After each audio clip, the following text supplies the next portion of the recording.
Yesterday, I had three more thoughts on the case between Louis Vuitton and the four-petal flower. The second one is the one that shook me the most when it landed. First one, I keep seeing the argument that Chinese art, Chinese heritage, shouldn't be used exclusively by foreigners. That is not new.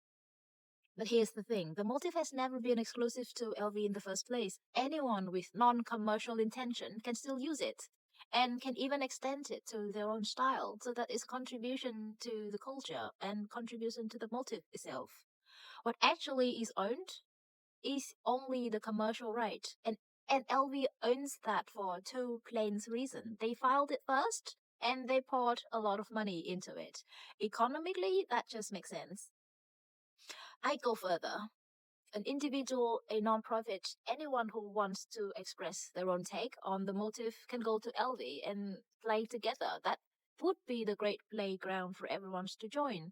And since we are playing, why stop there? Come join the global playground too. How far are you gonna play? Come join them. You guys can play together.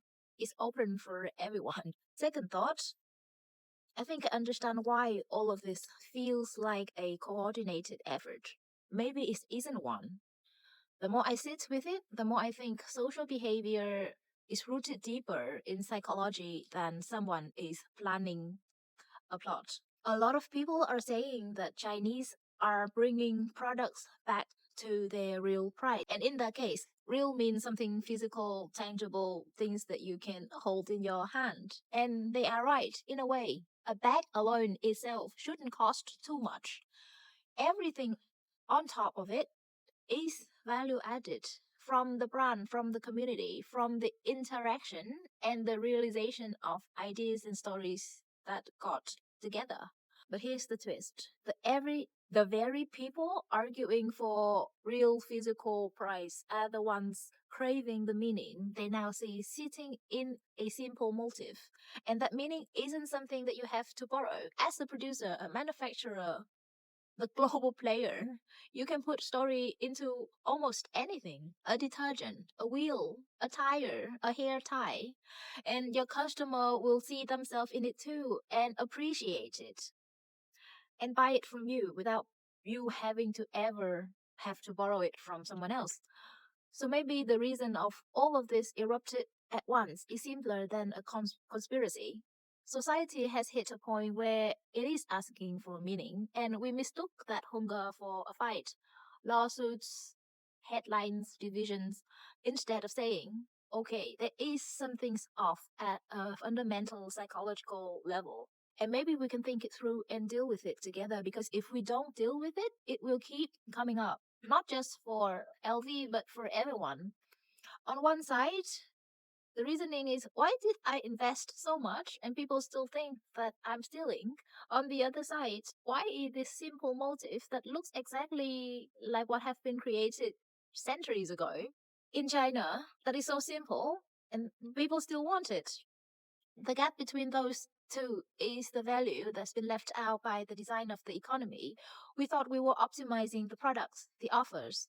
But I think maybe, just maybe, we are really optimizing ourselves, removing the part that can be quantifying, the part that shows up weak in our arguments in the boardroom, that sometimes overwhelms us, but that exact part that makes us whole. Third thought that leads me to thinking about the role of the playground center.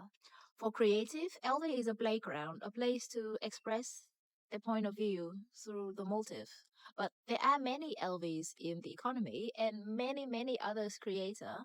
So who is setting the playground between all of them? And do we want that playground to live at the physical level or we want them to flourish? That the real question. Should we keep insisting on bringing the products down to their tangible, real value, or should we clarify the opposite, that we are human, that our differences deserve to be expressed? And in the process of expressing it, we see each and every one of us in there, and we end up seeing the unity instead of the division. And for billions of people who express themselves at once, we need a ground rule for all the ones who want to play. Something like For example, today, I bring my kid to the playground. He's new to the block, so can you please be nice to him? But for others, okay, so this is my kid. She's very curious, eager to learn, eager to express herself.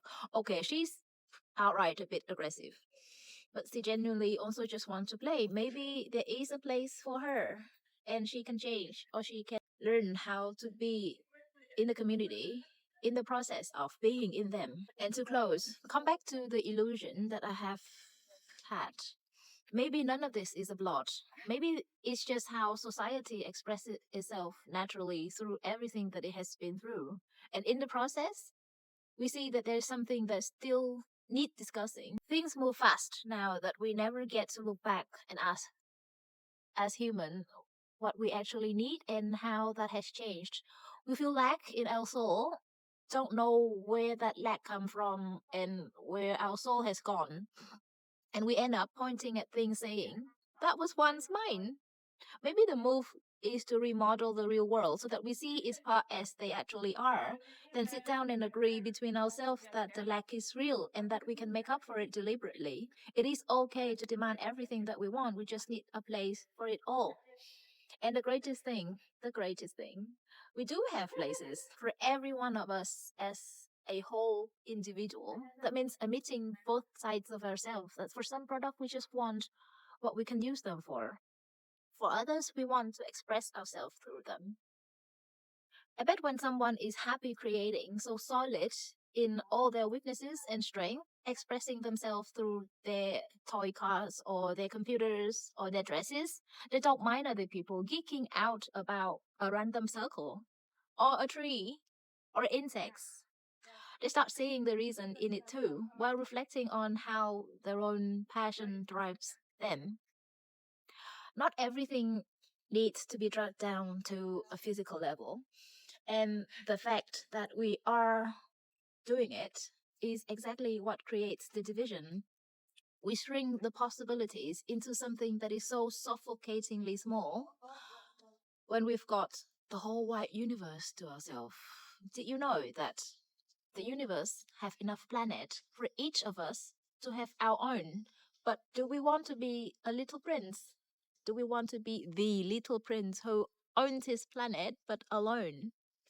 No, we want it for all of us as a society. So, what do you think about it? Are my thoughts evolvement of the last ones, or it's just another ranting?